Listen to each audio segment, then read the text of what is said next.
Assalamualaikum warahmatullahi wabarakatuh. Halo sahabat excellence semuanya. Pada video kali ini kita akan membahas tentang menentukan golongan dan periode suatu unsur. Nah, dalam suatu sistem periodik, unsur dikelompokkan menjadi golongan utama yang kita sebut dengan golongan A, kemudian unsur transisi yang kita sebut sebagai golongan B, dan unsur tambahan yaitu unsur laktanida dan aktinida.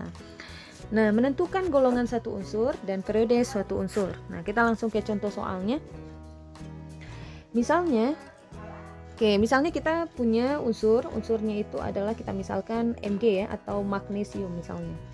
Magnesium itu memiliki nomor atomnya adalah 12. Nah, berarti jumlah elektronnya juga 12. Nah, kita konfigurasikan dengan menggunakan aturan Aufbau, yaitu 1s2, kita mulai ya, 1s2. Kemudian kita lanjutkan dengan 2s2, kemudian 2p6. Jadi adik-adik ikuti tanda panahnya ya, dari atas ke bawah. Kemudian 1s2, 2s2, 2p6. Kita hitung dulu elektronnya sudah 2, tambah 2 sudah 4, tambah 6 sudah 10. Karena dia 12, berarti setelah 2p6 kemudian ada 3s2, sehingga jumlahnya sudah 12. Nah, kalau kita lihat pada golongan yang pertama ini, ya, maksudnya pada kulit yang pertama ya, jadi angka yang di depan ini menunjukkan kulitnya. Jadi pada kulit yang pertama itu terisi 2 elektron, kemudian pada kulit yang kedua itu ada 2 tambah 6 ada 8 elektron, dan pada kulit yang ketiga itu terisi 2 elektron. Maka untuk menentukan periode, nah periode kan katanya adalah periode itu dilihat dari kulit, jumlah kulitnya ya, maksudnya kulit terbesarnya. Di sini kalau kita lihat kulit yang terluar atau kulit yang paling besar itu terletak pada kulit yang ketiga. Jadi angka di depan itu menunjukkan kulitnya. Jadi periodenya itu adalah 3. Sedangkan untuk menentukan golongannya, nah oke, kita menentukan golongannya itu berdasarkan jumlah elektron pada kulit terluarnya. Nah, karena kulit terluarnya adalah 3 dan elektronnya itu ada 2, maka dia terletak pada golongan 2A. Nah, seperti itu. Misalnya lagi kita punya unsur Cl ya, atau klorin. Klorin itu memiliki nomor atomnya adalah 17. Jadi kalau kita konfigurasikan lagi menurut aturan Aufbau, kita mulai dari 1s2, kemudian 2s2, kemudian 2p6. Nah, ini 2 tambah 2 sudah 4, tambah 6 sudah 10. Kemudian kita lanjutkan 3s2 berarti sudah 12, dan 3p5. Nah, kita lihat pada kulit 1 itu terisi 2 elektron, pada kulit yang kedua terisi 8 elektron, pada kulit yang ketiga, nah kulit ketiganya kebetulan ada orbital S dan P, yaitu ada 2 tambah 5 ada 7 elektron.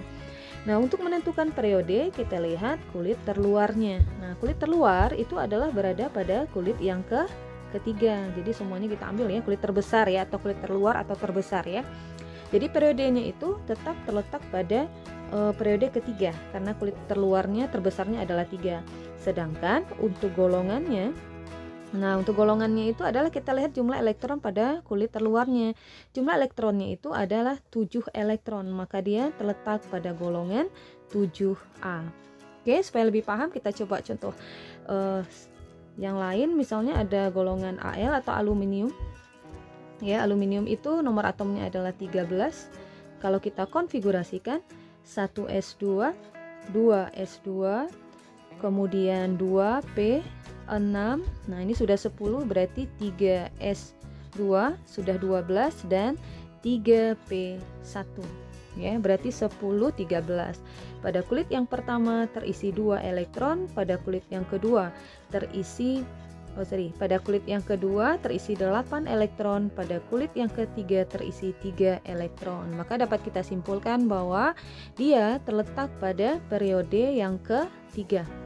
Periode yang ketiga, sedangkan golongannya itu kita lihat dari jumlah elektron yang dimiliki pada kulit terluar, yaitu 2 dan 1, berarti dia terletak pada golongan 3A.